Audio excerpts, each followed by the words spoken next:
होना। दूसरी समस्या है, आज आप सरकारी अस्पताल चले जाएं तो आधे से अधिक मरीज आपको ज़मीन में पड़े दिखेंगे।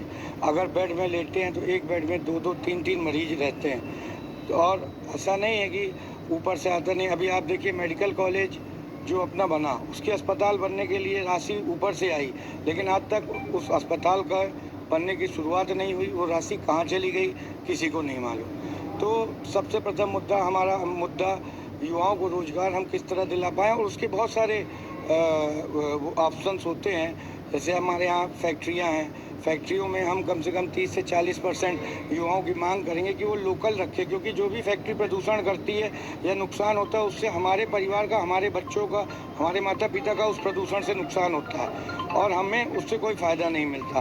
तो पहला मुद्दा तो मेरा ये रहेगा। दूसरा मुद्दा मेरा ये है कि मैं जगह जगह, अगर जनता के आशीर्वाद से जीत कर आया तो मैं जगह जगह ट्रेनिंग सेंटर खुलवाऊंगा। जैसे मोबाइल बनाने का ट्रेनिंग सेंटर, इलेक्ट्रॉनिक गाड़ी बनाने का ट्रेनिंग सेंटर और बैटरी बनाने का ट्रेनिंग सेंटर।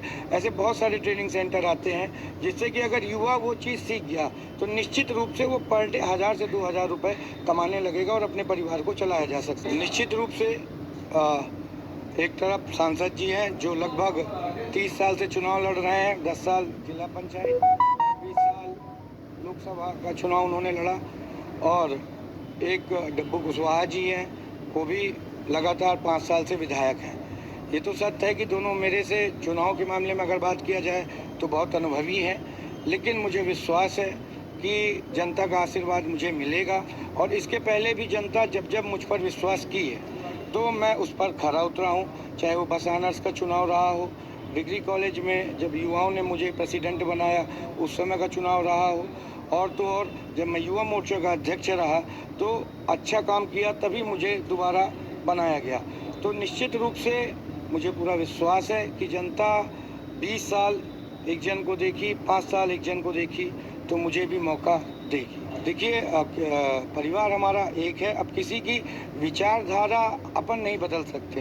परिवार में हम सब एक रहते हैं। उनकी विचारधारा है भाजपा से तो वो भाजपा से हैं। अभी तक हमारी भी विचारधाराएं थी, हम भी भाजपा में 15 साल थे, लेकिन कुछ हमको ऐसा लगा कि इस पार्टी में रहते हुए हमारे युवाओं का कल्याण नहीं हो रहा, जो गरीब महिलाएं उनका कल्याण नहीं हो रहा, सिर्फ कागज़ और पेपरों में सिर्फ बात रह जाती हैं। आप आज देखेंगे तो जितने भी मुद्दे भारतीय जनता पार्टी की और जितनी योजना चलाई जाती हैं वो सिर्फ चुनाव के समय चलाई जाती हैं, और चुनाव आते आते तक वो चलती हैं, उसके बाद बंद हो जाती हैं। जैसा कि आप देखिए, वृद्धा पेंसिल आधे लोगों को नहीं मिल रही, विधवा पेंसिल आधे लोगों को नहीं मिल रही। अब समझ में